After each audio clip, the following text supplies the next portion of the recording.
Café com Martini.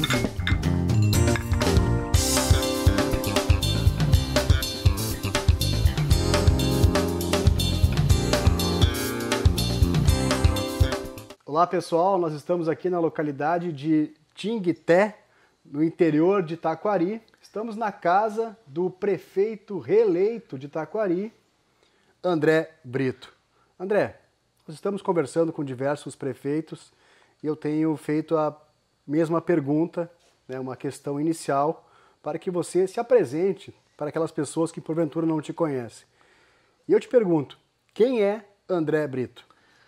O André é uma pessoa que nasceu em Taquari em 1967, né?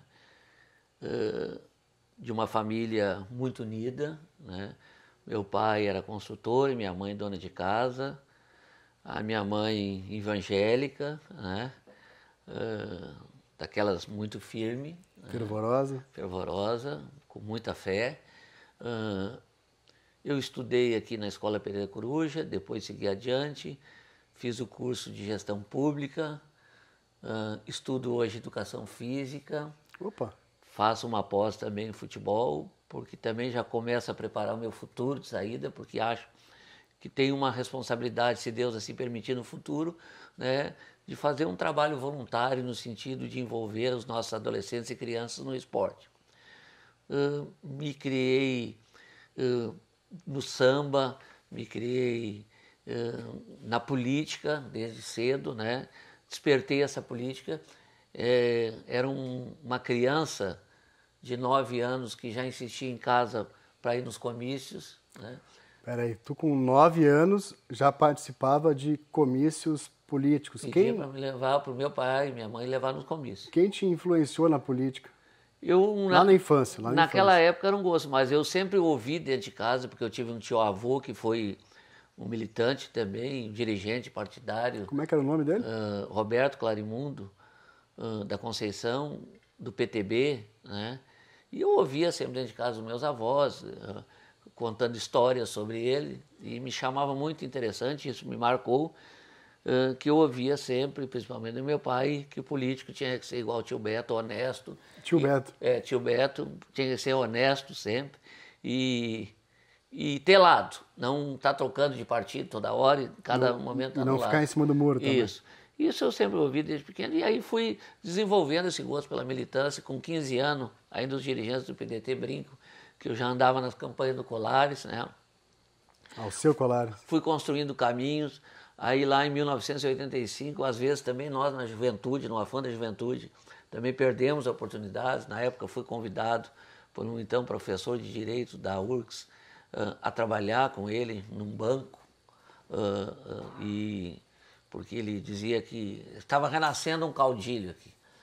E eu, na época, optei, disse que não conhecia banco, não era a minha área. Depois tive uma experiência curta lá com o deputado Carlos Araújo, na época.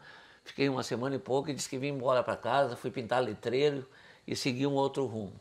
E depois, no andar da carruagem, né, acabei nessa caminhada mesmo.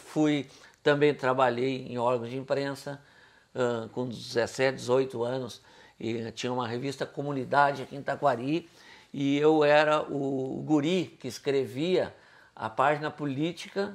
Vocês têm uma ideia, naquela época... Fazia artigo? Fazia as entrevistas sobre política, e tinha o artigo Palavra de Jovem, né? E além da Palavra de Jovem, que era um artigo que eu escrevia sobre o que eu pensava, interpretava como jovem, e eu tinha também a coluna social daquela revista, que eu também cuidava dela, e a gente fazia tudo aquilo muito de forma voluntariosa, né? Porque as receitas eram poucas para manter a estrutura, mas a gente viveu um momento importante da cidade, porque a gente aprendeu a contar. Tanto é que a própria filiação minha no PDT se deu numa entrevista que eu fui fazer com o presidente. Então, fazia entrevista com os presidentes de partido, fui fazer uma entrevista com o presidente do PDT. E o cara te convidou já? E eu simpatizei pela forma humilde e sincera daquele partido pequeno, coisa e tal, né? Mas que tinha uma garra, uma vontade de fazer alguma coisa, e fez com que eu fizesse 18 anos em março e em julho eu acabar sendo filiado pelo partido. Com 18 anos? Com 18 anos me filiei no PDT. Meu único partido até hoje. Filiei no PDT com a ficha abonada pelo então Otávio Caruso da Rocha, que era professor de Direito Constitucional da URGS. E que ficou meu amigo porque eu era presidente do Grêmio de Alunos, olha a história. E eu cortei presidente do Grêmio? O Grêmio de Alunos do Pereira Coruja. E eu cortei o microfone dele, nós fizemos um constituinte debate na cidade. E ele era um dos debatedores, o então, na época, jornalista, o Bisol, o Hermes Zanetti participou e chegou o Hélio Muscoff no meio depois. E aí nós colocamos também no debate. E como tinha regras e tempo, e esse então Caruso da Rocha, eu cortei o microfone dele. E aí ele te respeitou mais. E aí ele me xingou na época. Xingou na E a partir dali a gente, um mês, 2 depois, ele disse, olha, realmente é assim que a juventude tem que se postar, se portar, né? Ter atitudes e coisa e tal. E ali a gente foi construindo uma história bacana dentro do PDT. Aí eu assinei ficha, comecei a militar, já fui logo de cara dirigente da Juventude Socialista, fui dirigente. O que era a Juventude Socialista? Juventude Socialista. E você sabe que esse nome pode assustar um pessoal. Não era a Juventude Comunista.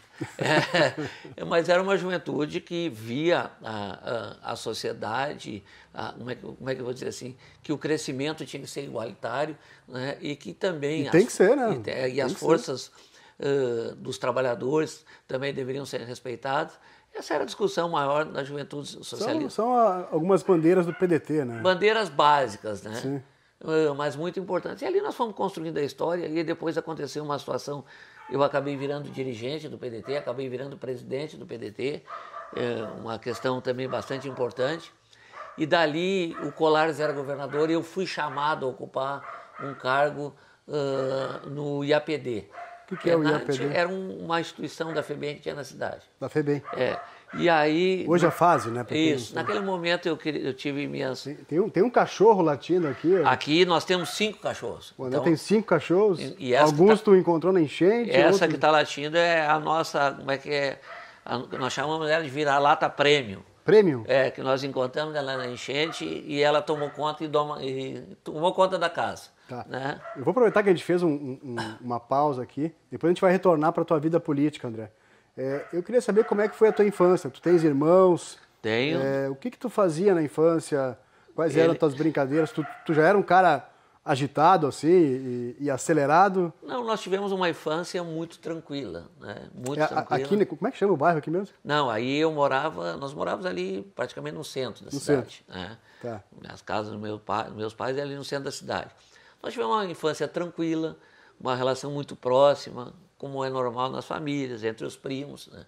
Que a gente mantém muito ainda até hoje. Tu é um cara muito família. Tu é um cara que gosta de estar sempre cercado de muitas pessoas também. Né? E a casa cheia. Casa cheia. Inclusive nós estamos aqui num ambiente, né, que é um espaço de jantar aqui, de confraternização, que fica nos fundos da casa.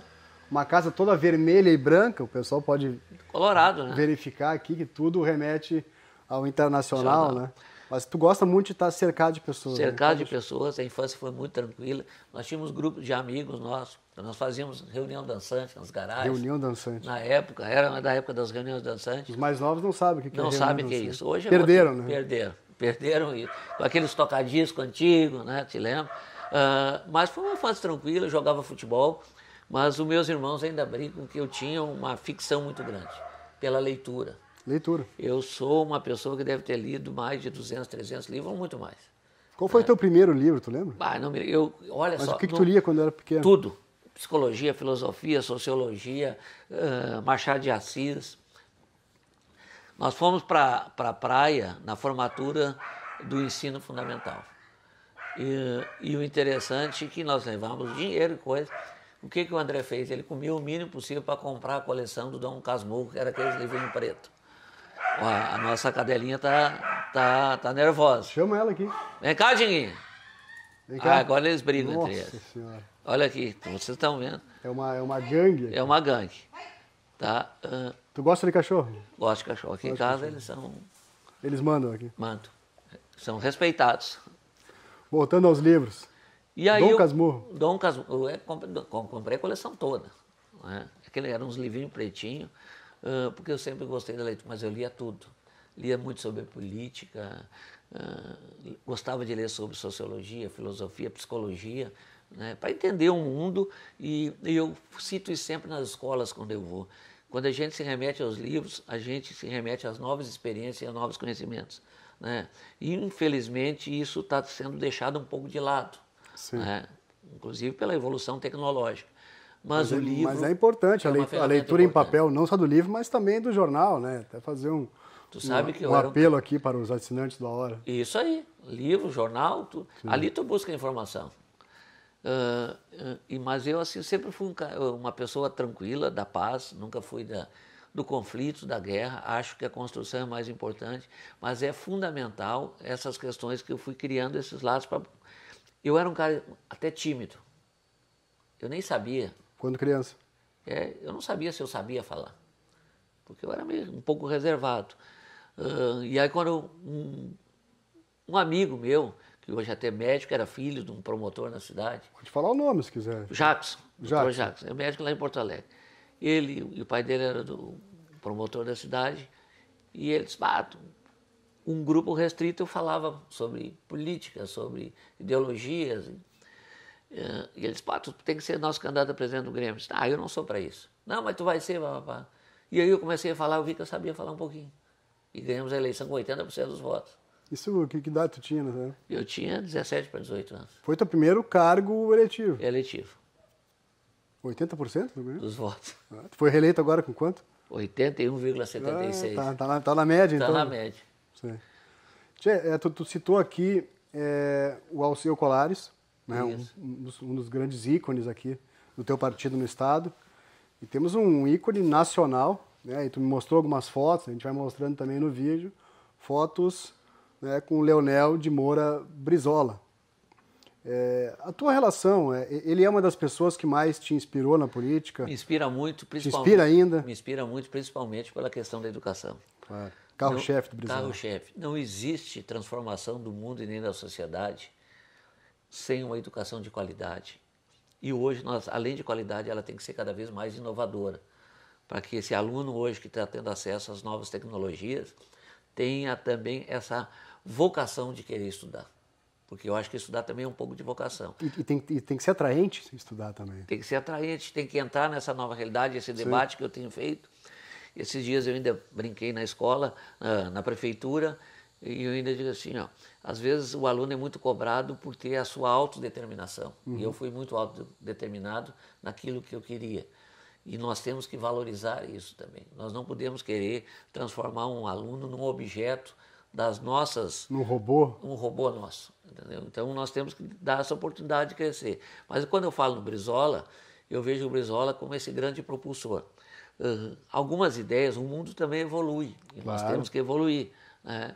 Hoje... E ele não está mais aqui para evoluir junto. Não está mais aqui para evoluir junto. Então nós temos assim, o Brizola foi um ícone, além da educação, da honestidade no trato do dinheiro público.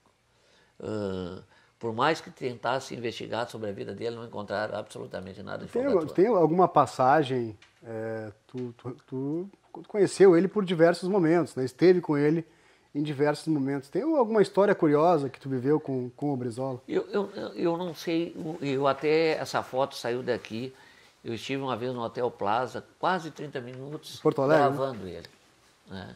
Numa conversa. Mas uma das coisas que mais me chama a atenção dele também foi o valor que ele dava à família.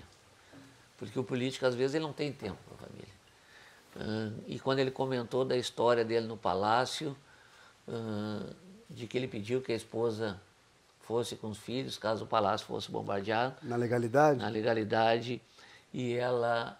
64, para quem não lembra. 61. Isso. E ela resolveu ficar no palácio com ele. Mandou os filhos para casa de uma amiga, parece que foi a Mila Calduro, na época, que depois acabou sendo secretária da Cultura do Colares, e ficou no palácio para que der e vier com ele. Eu senti nele ali que tinha aquele amor, aquela situação, né, que foi uma situação bem legal. Tu escolheu o PDT por uma série de motivos, né? Se tivesse que elencar o principal motivo pelo qual você ingressou na política partidária e por que a escolha pelo PDT? O principal motivo da escolha do PDT é essa causa intransigente da educação. Isso para mim é o fundamental. Como eu disse, li muito e gosto de ler ainda, e eu acho que a educação é o caminho da transformação, não só de Taquari, mas do mundo todo, né? Ninguém cresce se não conhece. Então, a educação é conhecimento, e esse conhecimento traz formação. Então, eu entrei mais especificamente no PDT por causa dessa bandeira. Eu não sou preso a preconceitos ideológicos, porque eu tenho um entendimento de que... Tu não está muito preocupado com esquerda ou direita? Com esquerda ou direita, porque nós temos que evoluir. E o que é essa evolução, do meu ponto de vista? A história contempla várias situações, né? E cada um viveu a sua história no seu tempo, e não cabe a nós julgarmos, né? Porque cada um, eu acredito que teve o entendimento de que estava fazendo melhor. Tinha o seu propósito naquele momento. Propósito histórico, né? Mas eu vejo assim, como fundamental hoje, se despreendendo das questões ideológicas, firme no PDT na questão da educação, mas hoje a grande ideologia é a ideologia da gestão com resultados.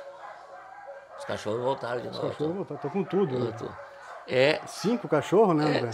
É a ideologia da gestão com resultados. Isso é fundamental. E o que é gestão com resultado? Eu, às vezes, ainda brinco também lá com o nosso pessoal da prefeitura. Vamos ter que parar um pouquinho. Não, acho que o microfone pega bem, né, a voz. Nós não temos gestão com resultados se nós não tivermos empreendedores. O empresário, gente. Se nós não tivermos quem acredite no negócio, se nós não tivermos o agronegócio, se nós não tivermos empreendedores, por quê?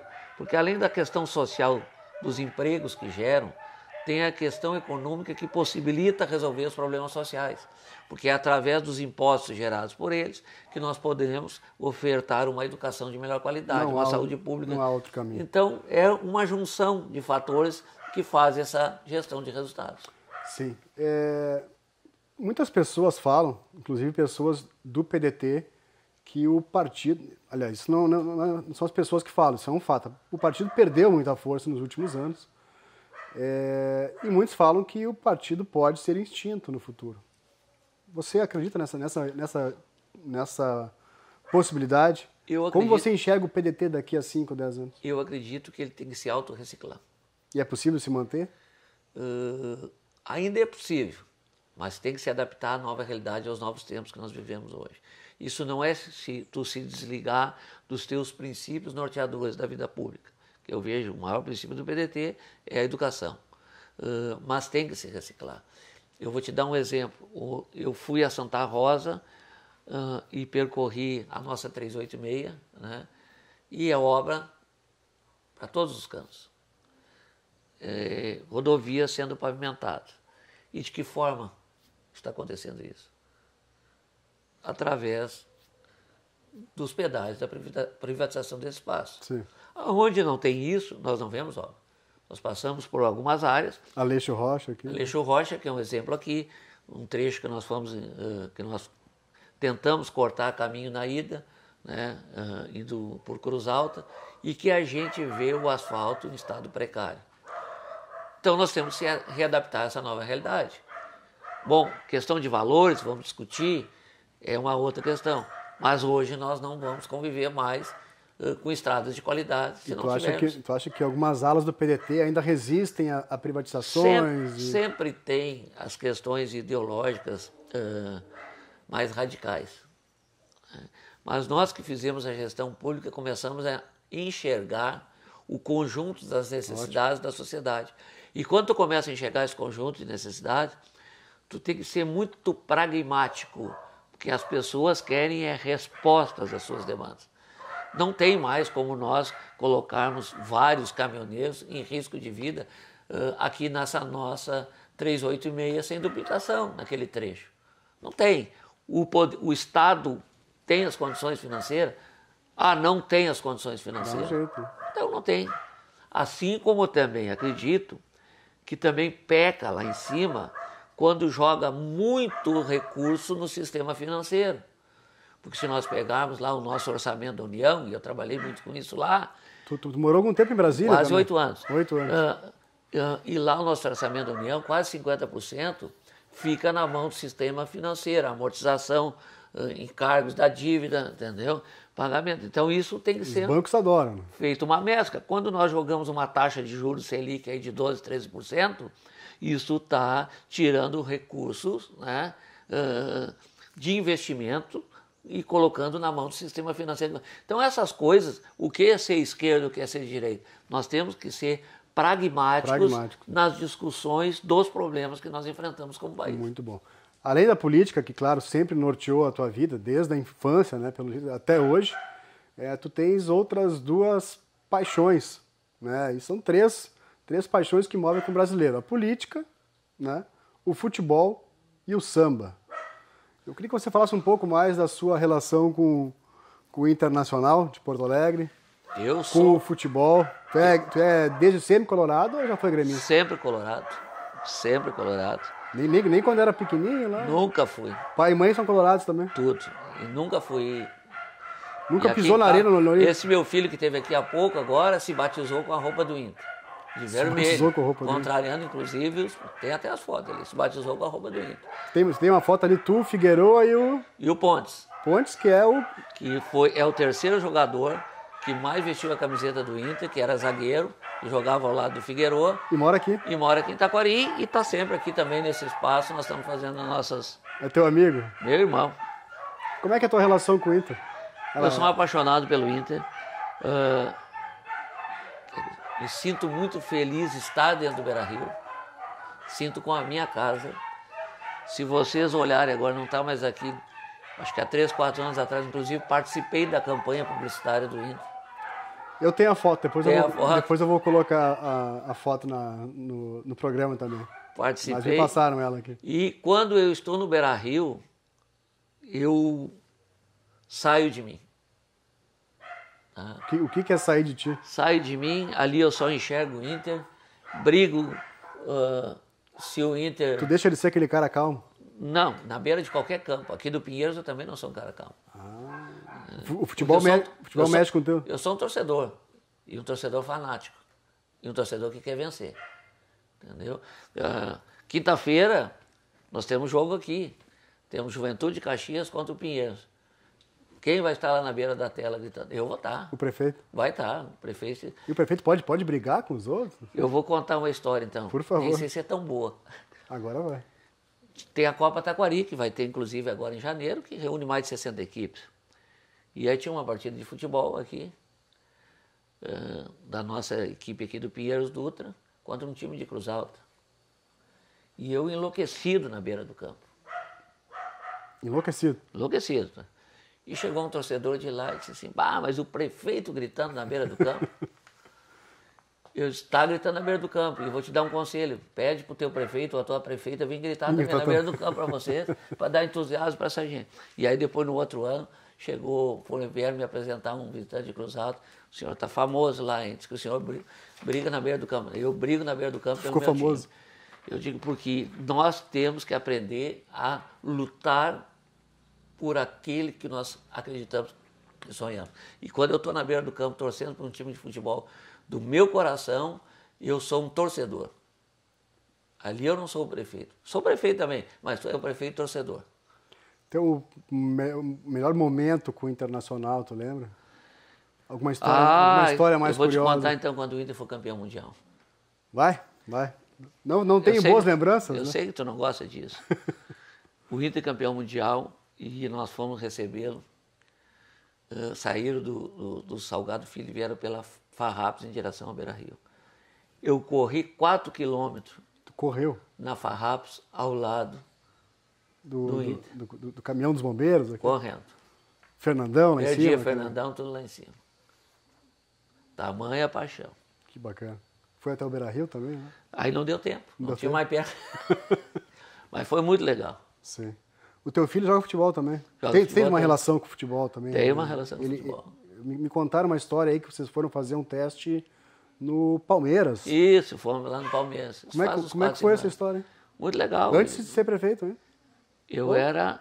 Tinha sido recém-eleito, talvez? Eu era vice, eu era prefeito. Sim. Eu acho que eu já era prefeito. Foi muito legal lá, uma semana. Eu fui com ele, apresentei. Foi fazer o teste no Palmeiras. Isso. Aí tinha um carro, foi nos levar até. E ele ficou lá sobre a responsabilidade do Palmeiras, com custos e coisas. E no hostel daqueles. Um albergue. E bem pertinho do Alisson Park, ali, na Barra Funda, em São Paulo. E eu cheguei com ele ali, olhei, e nós tínhamos reservado um hotel, porque a mulher ia depois, para passar uns dias lá também. E eu cheguei, olhei assim, um troço meio estranho, né? O albergue, o hostel? Perguntei quarto compartilhado? Perguntei pro proprietário, tu não tem uma suítezinha aí? Ele, tem lá nos fundos. Era um espaço bem pequenininho, um banheiro de 1 metro e pouco, coisa e tal. Caro, reserva para mim. E cancelei e paguei a multa do hotel. Nem avisei nada. Chegou lá e disse, olha, mudou o lugar. Nós vamos ficar lá com os guris. Mas foi a melhor coisa que nós fizemos. Porque foi uma experiência de uma semana muito legal. Aconteceu algumas coisas. Por exemplo? Eu vou te dar um exemplo. Eles saíam, iam treinar, acho que lá em Guarulhos, eles almoçavam lá no Palmeiras, voltavam cedo, 6h30, 7 horas, jantavam, ganhavam um kitzinho para a noite.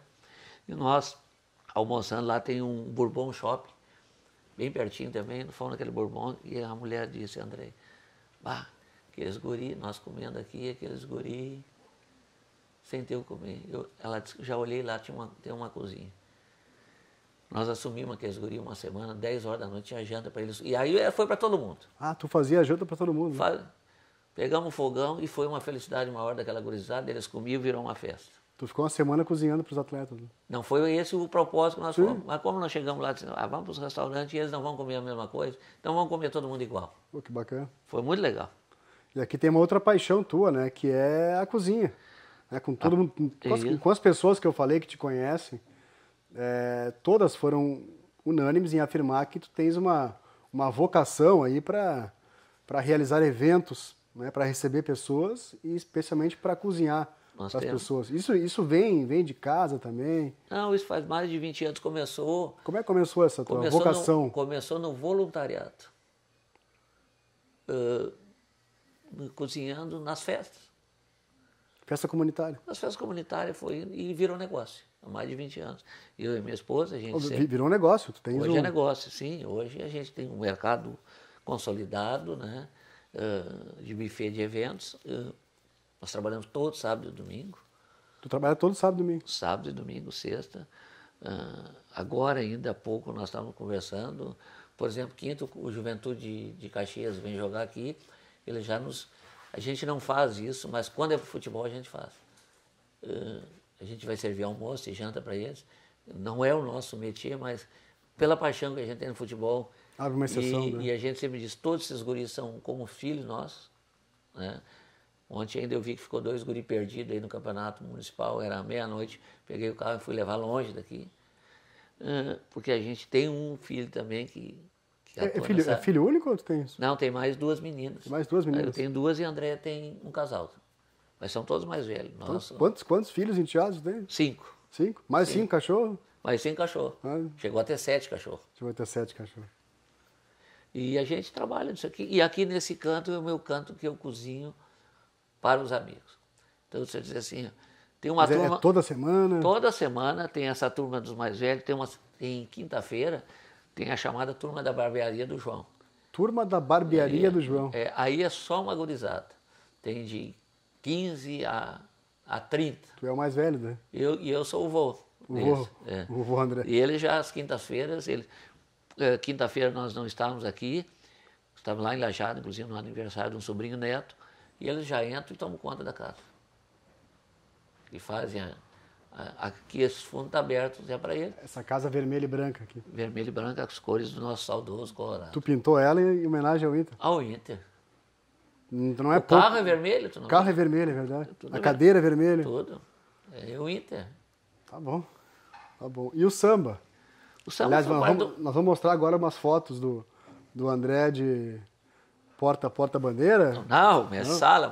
Sala. Mas o samba faz parte já do passado, né? É aquela coisa de quem gostava de fazer as coisas. Eu entrei no carnaval. Com que idade?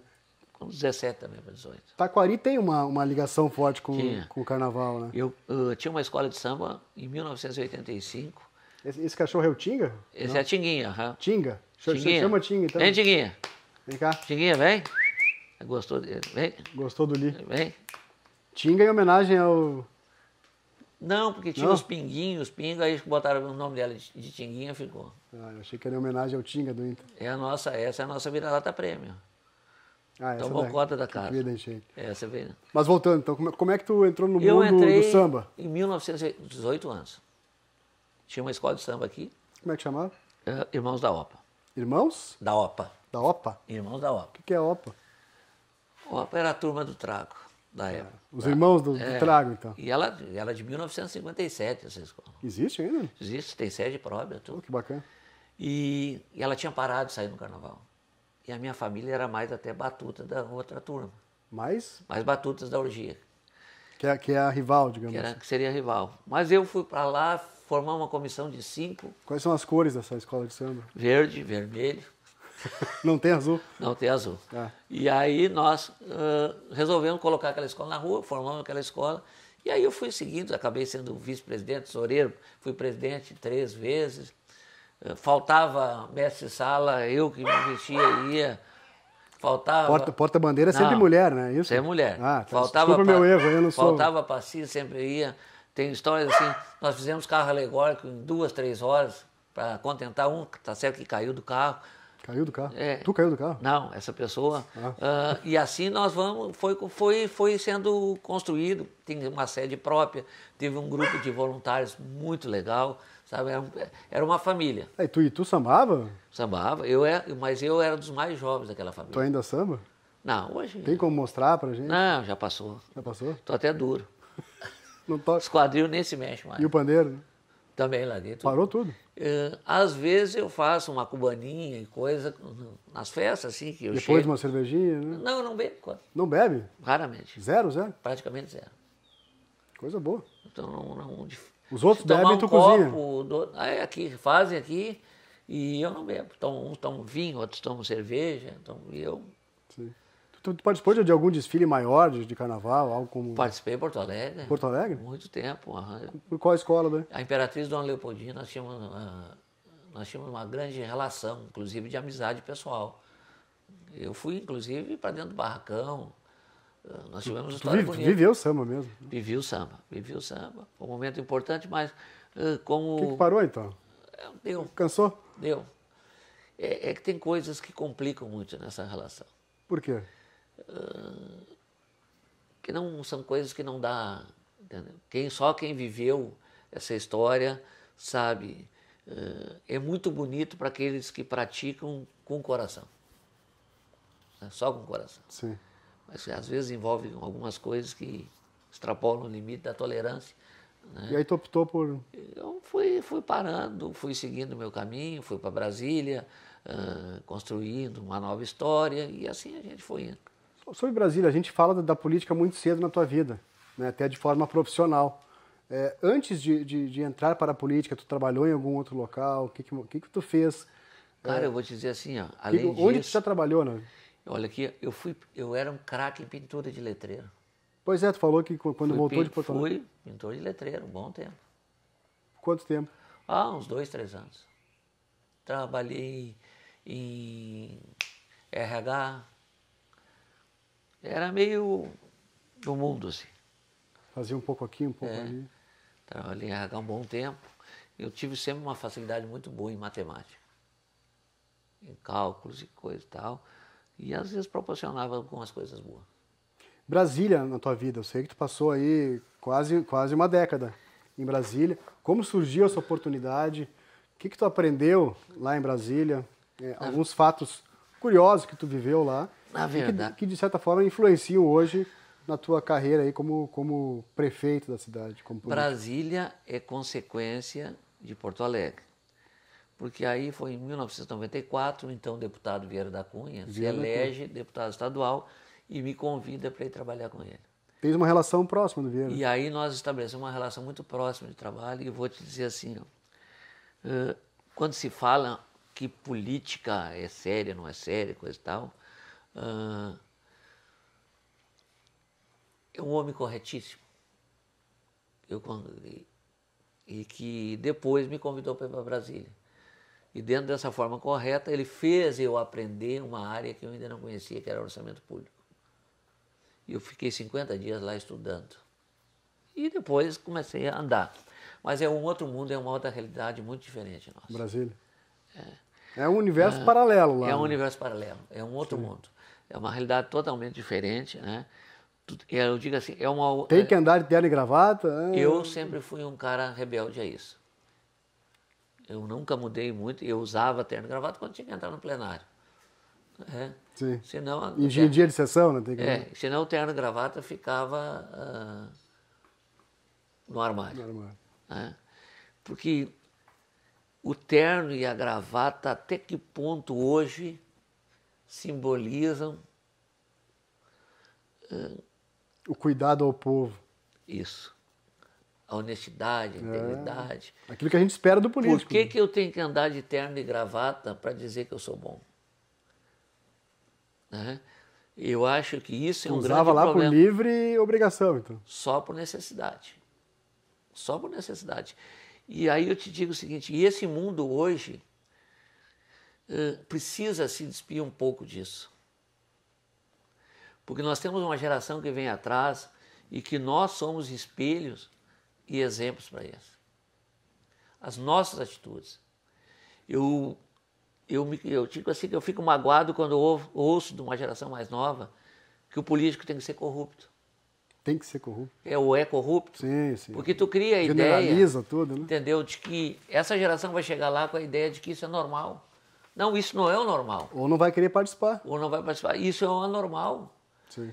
E isso tu começa desde a forma, às vezes, da forma como tu tiveste.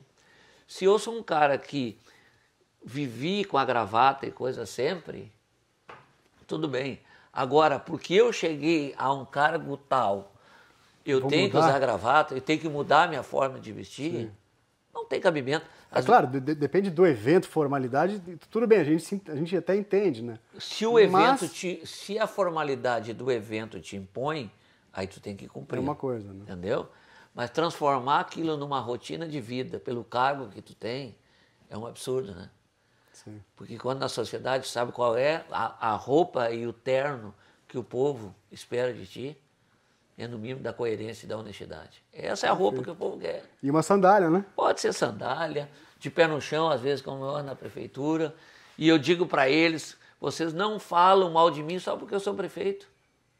E vocês estão loucos para falar de mim. Ou tô louco para usar uma sandália. Ou estão loucos para usar uma sandália, entendeu? Mas essa relação, nós vivemos uma sociedade hoje que nós temos que minimizar a ânsia do consumismo. Sim. De querer ter o que não pode ter, de querer ser o que não é. E aí fica ansioso. Fica ansioso, às vezes faz coisas erradas, sim, procura caminhos tortuosos, que destroem vidas, destroem famílias. Então nós temos que ter muito cuidado nessa coisa. Isso é um resquício da tua juventude socialista, também, né? Não, eu acho que não é nem da juventude? Eu acho que não é da juventude. Da experiência depois da juventude? É da minha forma de viver. Eu não sou um cara ambicioso financeiramente. Eu acho que a felicidade se constrói tu tendo a paz. A paz? A paz. É isso que constrói a felicidade. Riqueza não constrói felicidade de ninguém. Sim. Tu passou agora por um período de não tanta paz, né, como talvez você imaginasse, porque houve um rompimento político aí, né, com o ex-prefeito Emanuel Hassen, no Maneco, né, você foi vice durante 8 anos. Esse rompimento, ele de alguma forma, ele ainda te incomoda? Já passou? Né? Não vou pedir se vocês estão conversando já, mas eu queria que você falasse até para o público aqui de Taquari, né? Porque são duas figuras muito conhecidas. Como está a relação com o Maneco e o que levou a essa ruptura? Eu não tenho absolutamente nada contra Maneco e muito menos algum dia discuti ou briguei com ele. Nada. Cada um escolhe os seus caminhos. E vou te dizer uma coisa, e para quem está nos assistindo.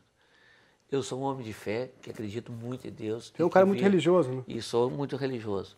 Isso não me perturba. E nem faz com que eu tenha a raiva, o ódio no coração contra quem quer que seja. Eu acho que cada um tem o direito de pensar e de agir da forma como melhor lhe convém. E não cabe a mim fazer tipo de julgamento a isso, né? Nós tivemos uma ótima relação no passado, eu nunca tive qualquer tipo de atrito pessoal com ele, mas cada um seguiu o seu caminho, né? E que nesse caminho cada um consiga prosperar, crescer, né? E fazer o melhor pela nossa cidade aqui, que é o mais importante. E está tudo certo. E está tudo certo. Qual foi o seu maior feito? Agora aquele jogo de perguntas mais rápidas, assim, né?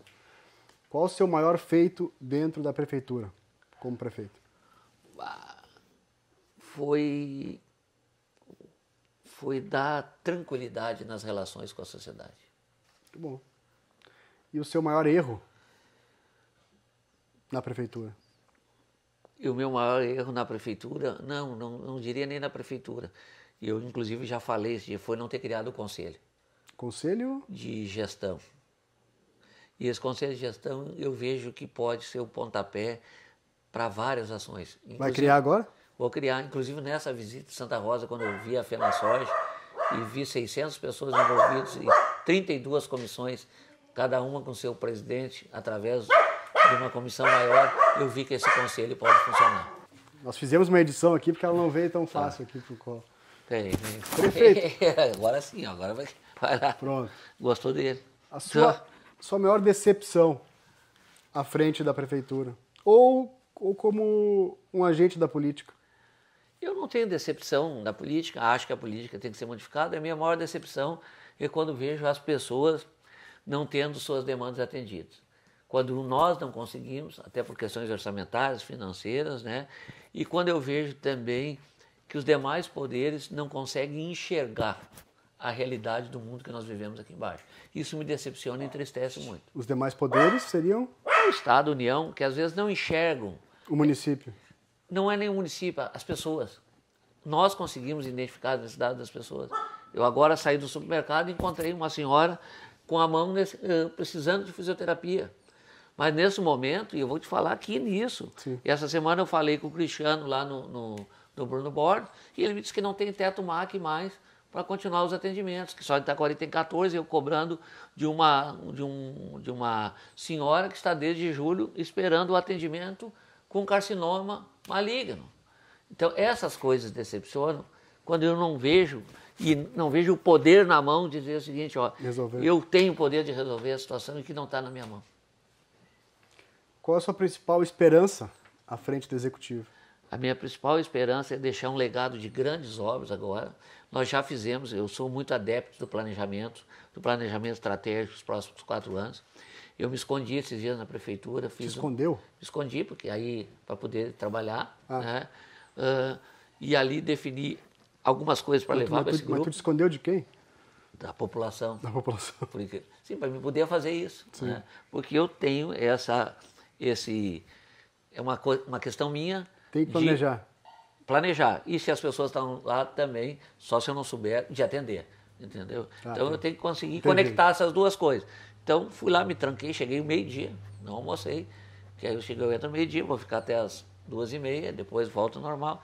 E fiz uma linha de raciocínio para os próximos 4 anos de investimento, de onde buscar, como captar, para levar para esse grupo para discutir. Muito bom. Agora um joguinho de perguntas final aqui. Jogo rápido. Tiro curto agora. Um filme. Titanic. Titanic? Por que Titanic? Porque tem muita emoção. Chorou no Titanic? Chorei. Chora de novo se assistir agora? Chora de novo. Um livro. Tu gosta de ler agora? Tem que escolher agora um livro. Eu vou te dar o Dom Casmurro, já falei antes. Dom Casmurro. Uma comida, prato de comida. Galinha com massa. Galinha com massa? É a tua especialidade também? Gosto de fazer também. Um hobby. Tá com a família, com a esposa, com os filhos. E o meu maior hobby é estar com todos eles aqui nessa área aqui da frente. Tem a piscina aqui? Eu batendo papo, eu fazendo a comida. Esse é o meu hobby. E o pandeiro e a bola não é meu. Futebol eu jogo ainda. Tu joga? Jogo futebol. Qual é a posição? Atacante. Atacante? Atacante. Camisa 9? Camisa 9. Faz gol? Goleador. Tá bom. Sabe contar piada? Não sou piadista. Nenhuma? Nenhuma. Não tem nenhuma piada? Nenhuma piada. Tá bom, então vamos encerrar sem uma piada de novo. Mais uma sem piada? É, mais um prefeito que não sabe falar piada. Pior que eu não sei mesmo. Tá bom, então. André Brito, prazer, obrigado por nos receber aqui na tua casa. Prefeito de Taquari, André Brito.